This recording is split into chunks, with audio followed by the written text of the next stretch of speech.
Cuma ingat, dalam sejam waktu maghrib, dalam 2 jam waktu asar, dalam 3 jam waktu zuhur, dalam sejam suku waktu subuh, dia ada 5 waktu. Waktu pertama waktu fadilah, waktu yang paling awal lepas azan, paling banyak pahala. Waktu yang kedua 15 minit lepas azan, dia panggil waktu ikhtiar, waktu yang kita boleh pilih.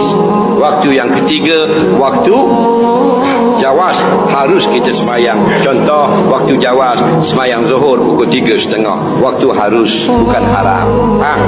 Dan dia ada waktu karahah, waktu makruh, 15 minit 20 minit lagi nak masuk waktu lain, waktu karahah, dibenci kalau semayang waktu itu. Maksudnya semayang ni tidak berdosa, semayangnya sah, tapi pemilihan waktu itu tidak disukai oleh Allah kalau kita sengaja.